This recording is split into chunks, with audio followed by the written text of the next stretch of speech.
Hello अनमोलजी। Hello. हाम्रो चाहिँ एउटा रिसर्चको टपिक छ।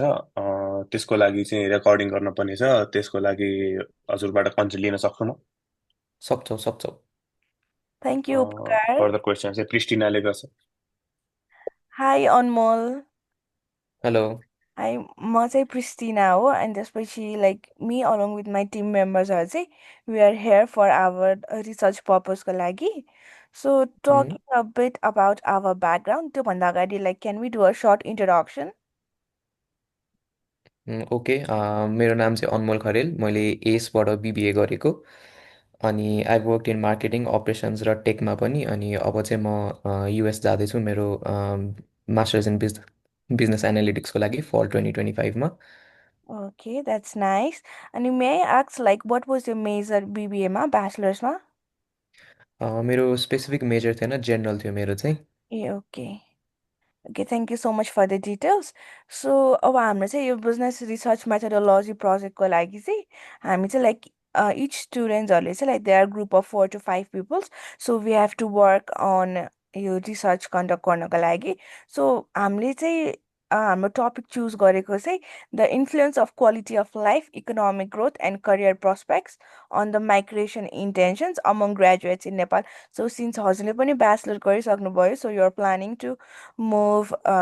to move to the states like for your further studies so I think यो survey गर्नको लागि चाहिँ like it will be quite relatable हजुरसँग नै यो गर्दा लागि so thank you for that so I do have like 5 set of questions so यसमा चाहिँ your answer would help us a lot to conduct our research so can I ask you some questions?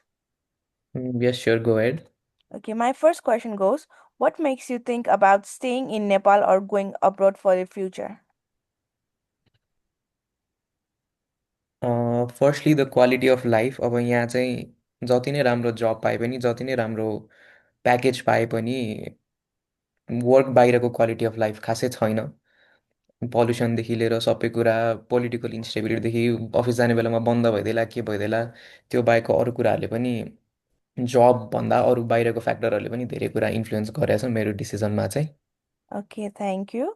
So, हजुरले भन्नुभएको जस्तै like अब हजुरलाई चाहिँ के लाग्छ like do you feel like त्यो life could be better if you move to other countries even if things चाहिँ नेपालमा नै it's okay here? या आई फिल द्याट वे। अब सबै कुरा आई थिङ्क इट्स इजियर बाहिर। यहाँ सानो कुरा गर्नलाई पनि it's kind of an adventure. अब यहाँबाट त्यहाँ जानु पऱ्यो भने नि it's kind of an adventure. बाटो खाल्टो होला के होला, ट्राफिक जाम होला के होला, सानो काम गर्न पनि धेरै एफर्ट लाग्छ। बाहिर चाहिँ त्यस्तो हुँदैन, like you get what you put in. यहाँ चाहिँ त्यो अलिकति छैन, एफर्ट चाहिँ अलिकति बढी लाउनु पर्ने, तर त्यो अनुसारको रिटर्न पनि छैन जस्तो फिल हुन्छ मलाई चाहिँ यहाँको कन्टेक्स्टमा चाहिँ। Sounds very genuine as well.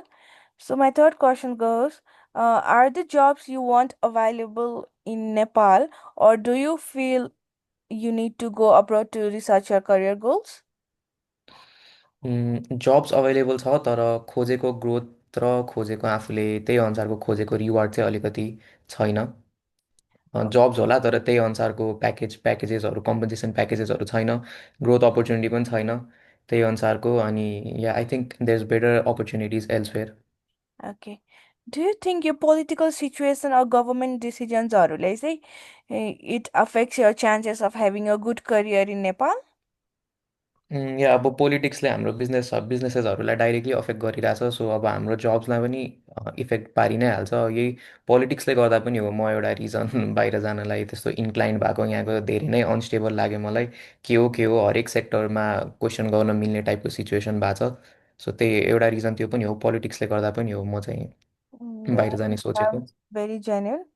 Which is very true. अहिले चाहिँ लाइक सबैले फेस गरेको प्रब्लम नै होला लाइक वी आर ह्याभिङ एकदमै लार्ज नम्बर अफ माइग्रेन्ट्स अनि हुन्छ नि स्टुडेन्ट्सहरू they are planning to move for the further studies of फ्युचरको लागि भनेर so I do have one last question have you heard from friends of family abroad that life is easier or more comfortable there and has that made you think about living to?